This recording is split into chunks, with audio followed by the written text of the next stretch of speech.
Hello, and thank you for listening to the History of World War II podcast, episode 67, Mare Nostrum. On October 28, 1940, at 5:30 a.m. local time, Italy invaded Greece.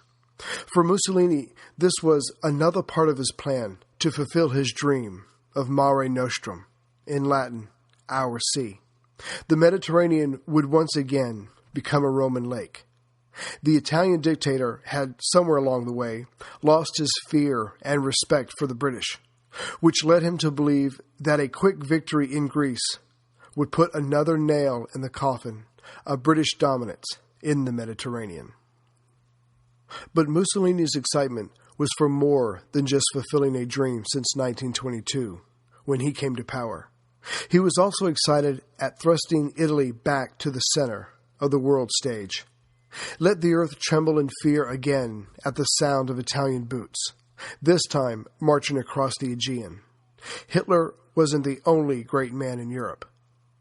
But this invasion was only the beginning. Greece was to serve a larger purpose.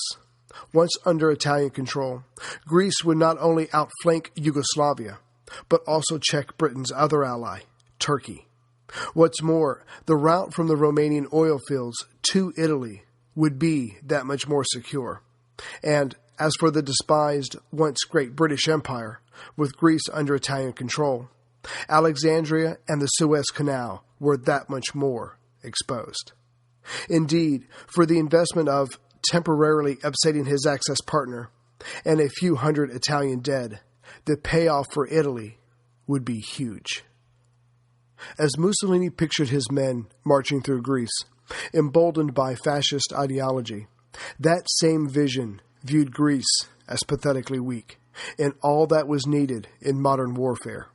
It was a relatively poor, smaller country with about 50,000 square miles of territory, and much of that was made up of the hundreds of islands, of only which about 150 were inhabited. But even of the mainland area, rugged mountain ranges and steep and narrow valleys dominated. And Greece's lack of industrialization meant that these physical features had not been overcome by its inhabitants. Also, the population of the target country was of about 7 million, mostly peasants living off the land, with a tolerated dictator as their leader. Its economy was mostly agrarian, and its army was considered by numerous military observers as third-rate.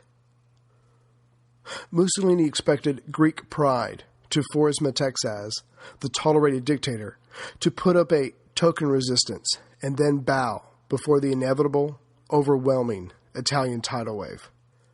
After all, at this time, Mussolini was still seen as a great man, doing larger-than-life things.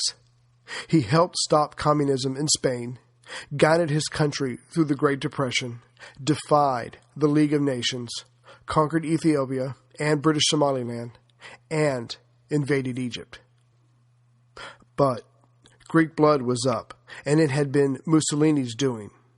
Back on August 15th of that same year, with no declaration of war and no current hostilities, the Italian submarine Delfino sank the pride of the Greek Royal Navy, the Ella, spelled H-E-L-L-E.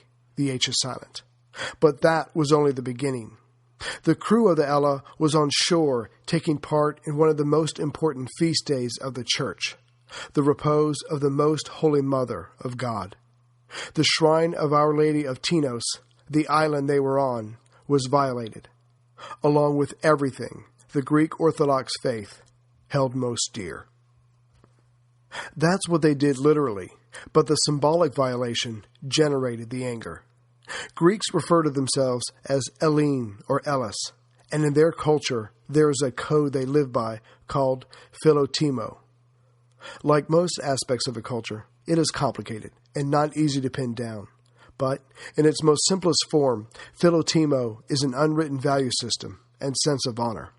To go against this code is to turn a Hellene, a group of them, or an entire country of them, from kindness to a ruthless desire for revenge in one stroke.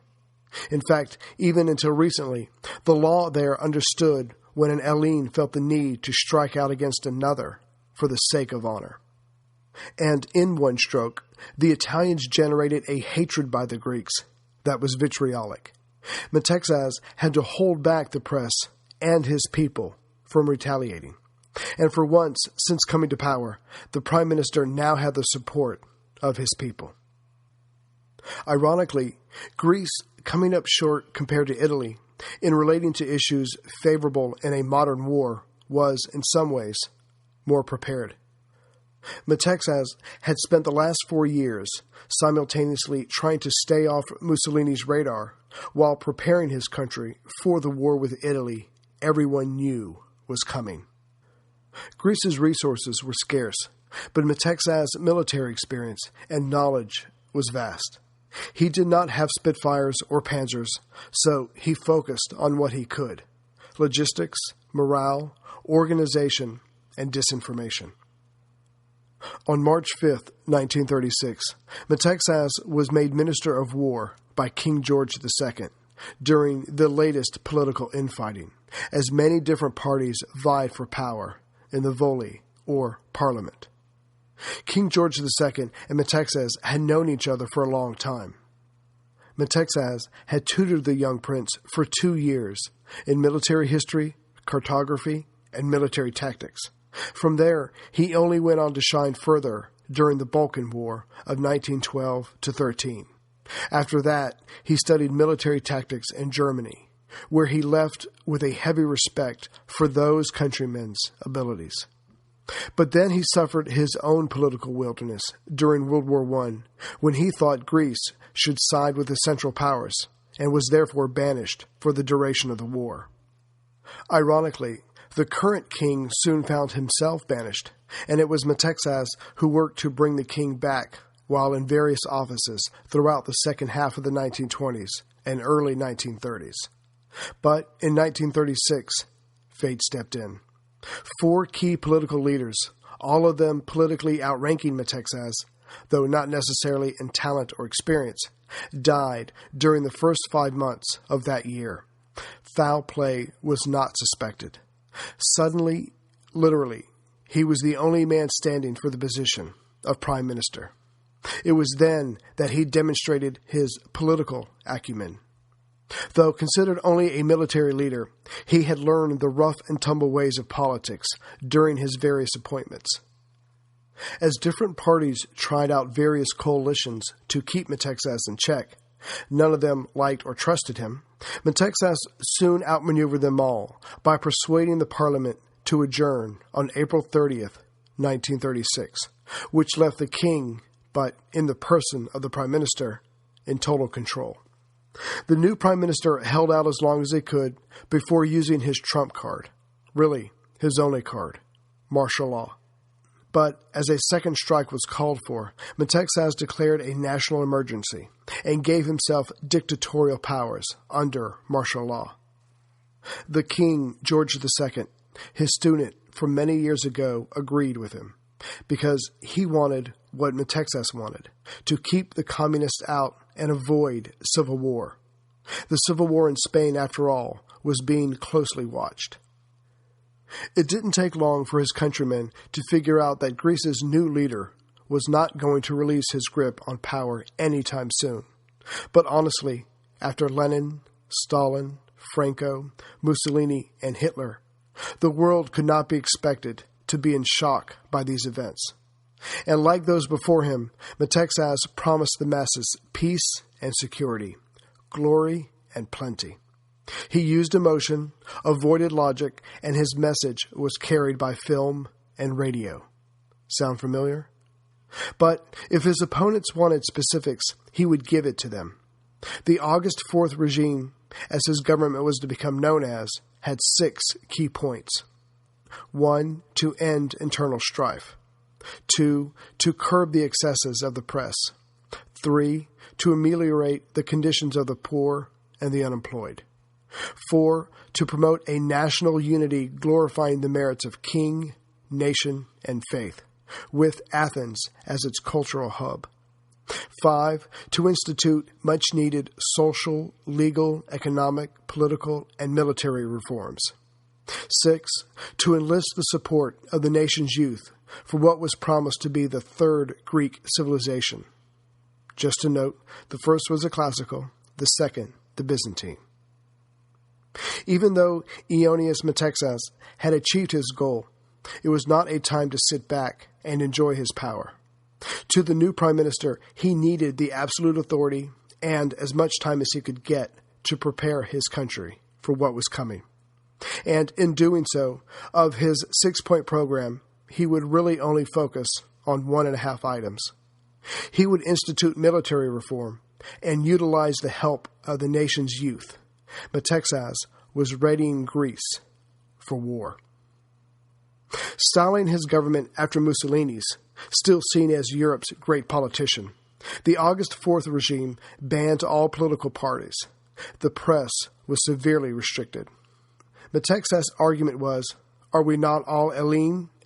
How can we stand apart from each other with an Italian knife pointed at our collective heart?"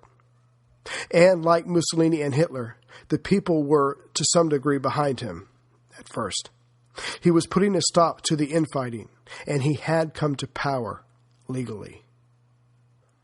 But no man is an island, even a dictator. Constantine Maniadakis, the deputy minister of public security, was absolutely loyal and performed his job efficiently. He suppressed political opposition and allowed Metaxas to work in relative peace for the first 2 years of his reign. What's more, when war did come, there was no Axis fifth column or communist sixth column. Greece would not suffer as had France or Spain. But by mid-1938, there were those in Greece ready to step forward and try to legally oust the dictator by going through the king. But the effort failed, as did another political maneuver, and Metaxas used those attacks to make himself prime minister for life. With internal opposition held at bay, Metaxas went to work. Greek foreign policy was all about recognizing realities. Friends were kept close, such as Turkey and Britain, but enemies were kept closer, as in Italy. Also, Greece's traditional enemy, Bulgaria, was interacted with on a high level. For all this, Britain was still cool to the pro-German Metaxas. Not that his relationship with Germany fared well. Hitler quickly realized that Greece, with its economy dependent on its sea-going vessels, combined with its sea lanes being controlled by Britain, meant that Greece could never be brought into the Axis fold peacefully. Besides, Mussolini, the other Axis partner, wanted control of Greece and its 605 steamships and 713 other sailing vessels. Metaxas was forced to play a balancing game during the latter 1930s.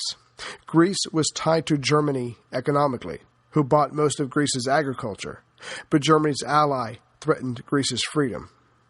This type of balancing act only urged the prime minister to push for a more Greek independence in every way possible.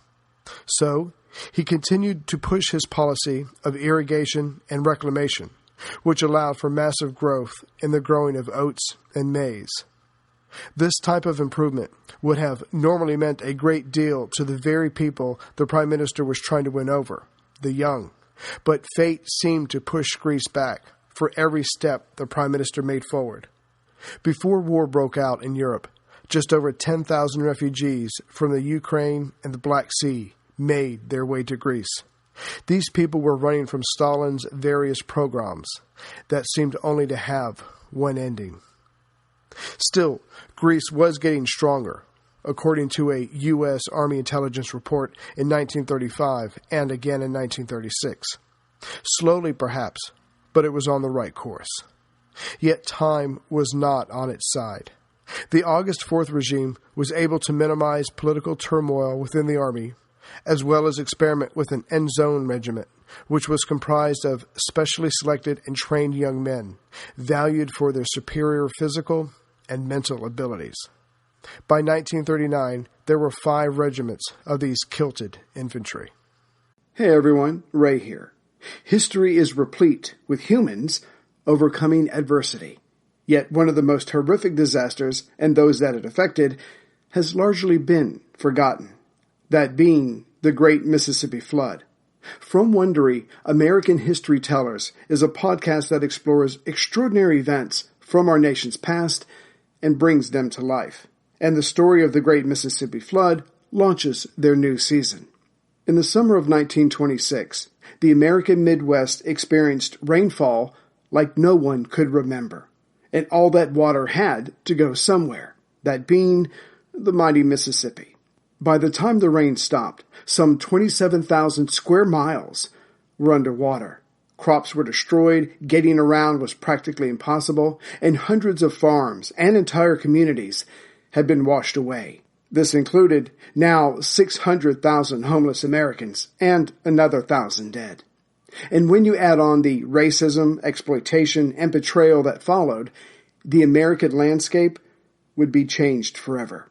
Listen to American History Tellers on Apple Podcast, Amazon Music, or you can listen 1 week early and ad-free by joining Wondery Plus in the Wondery app.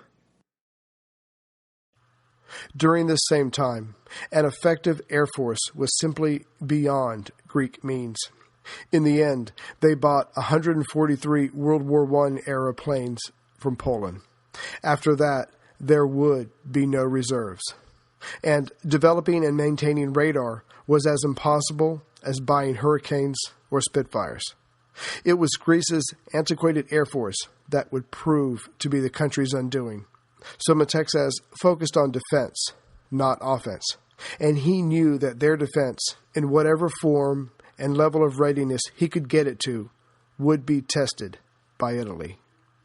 What's more, Albania, under Italian orders, or Bulgaria, might try something, and the Prime Minister wasn't even sure his country's armed forces could stand up to them.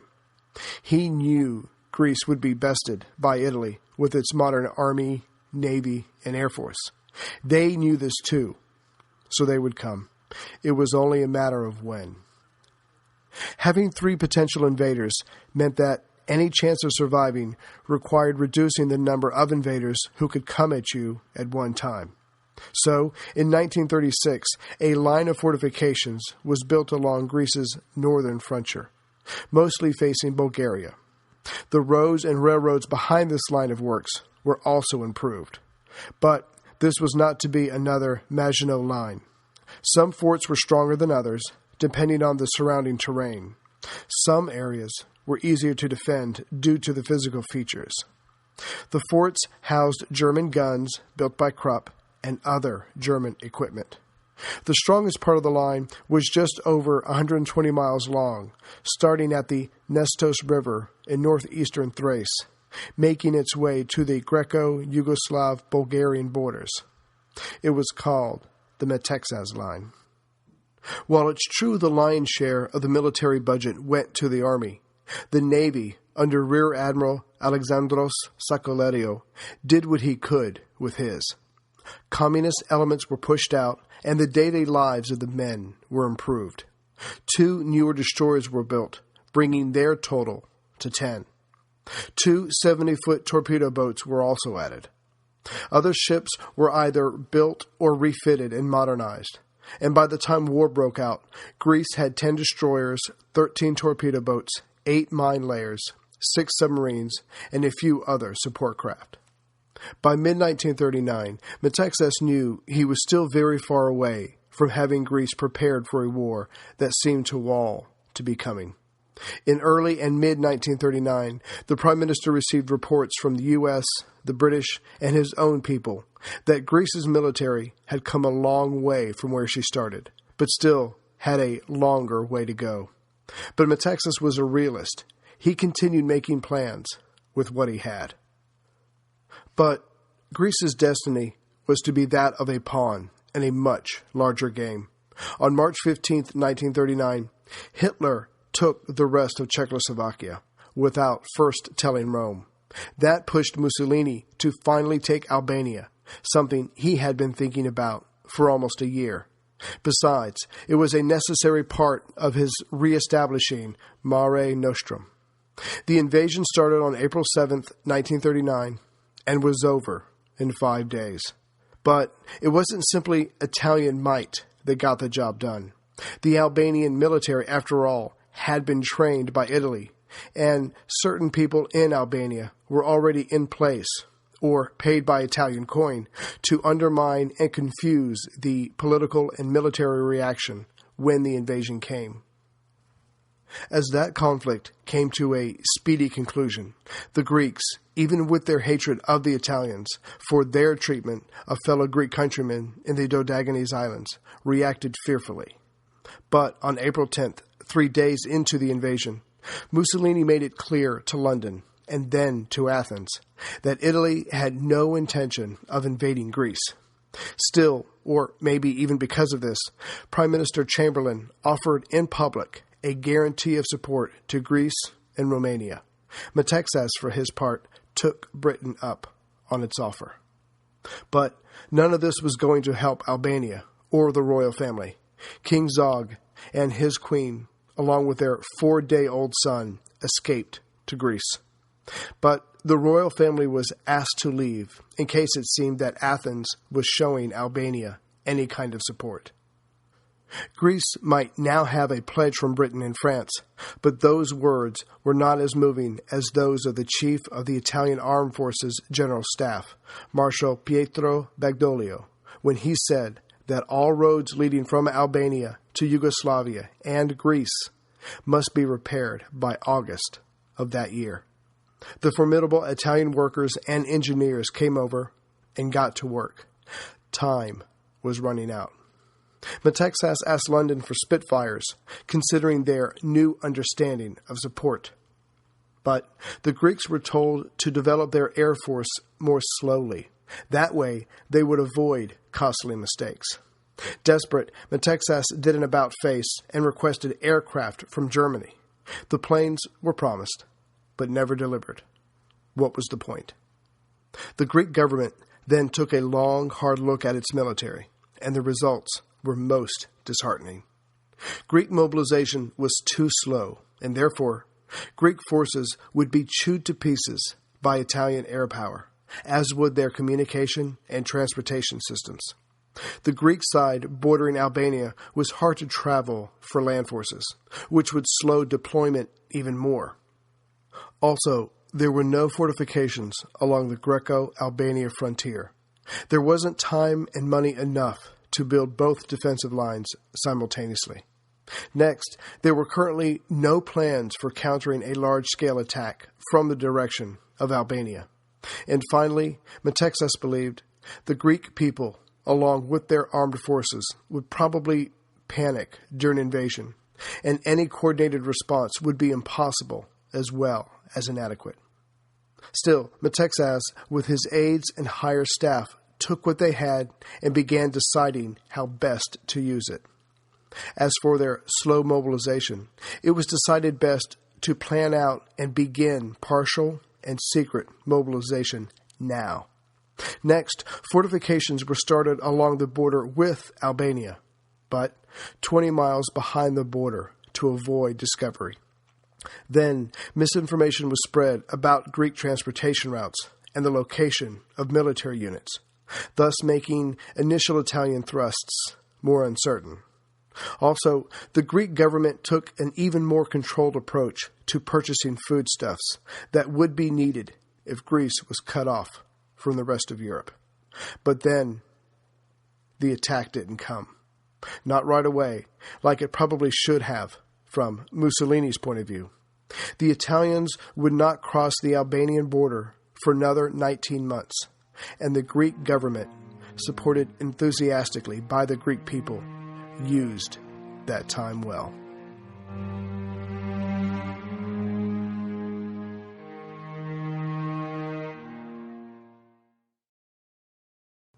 Greetings, everyone, and I hope everyone had a pleasant and safe New Year's celebration, and I hope you have a great 2013. Before I let you go, I just wanted to thank some people who donated for the month of December. Sorry, I haven't done this in a while. Just a couple of things.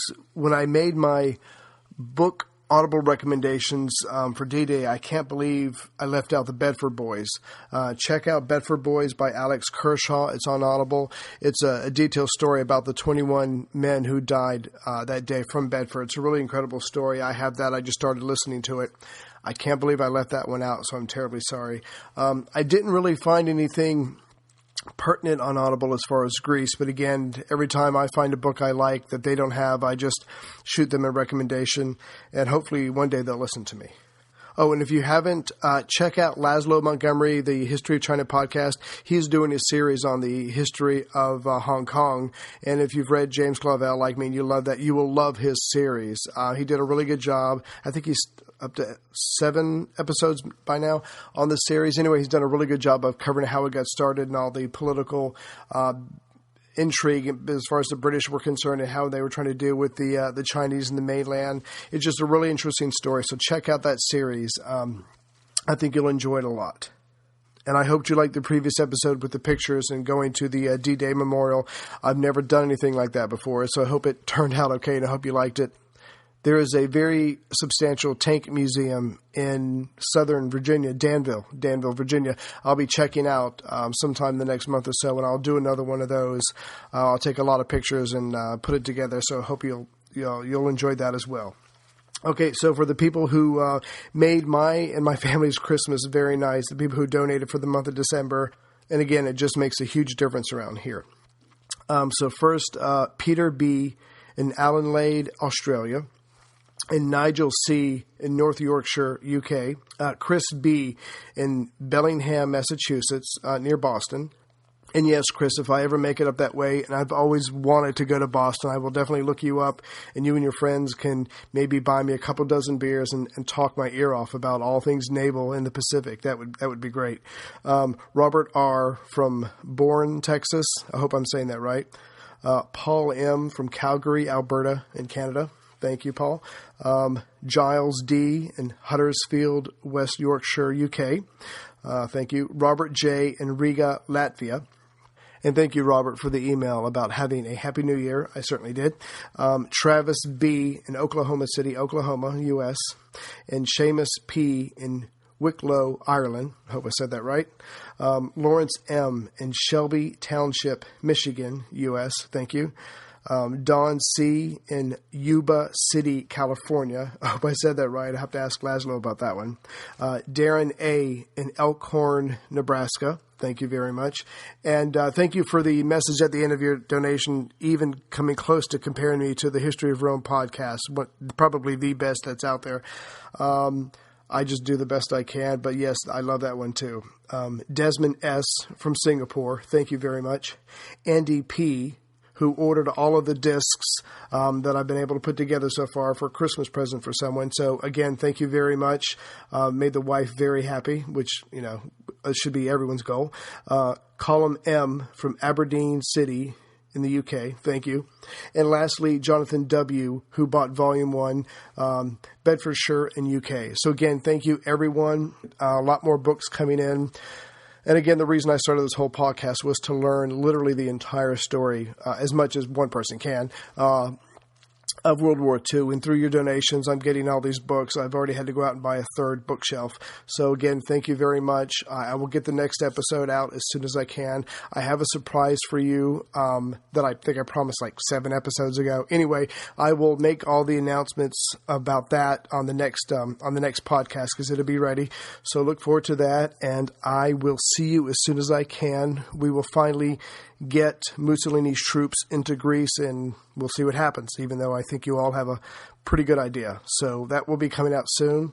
And as usual, take care, everyone.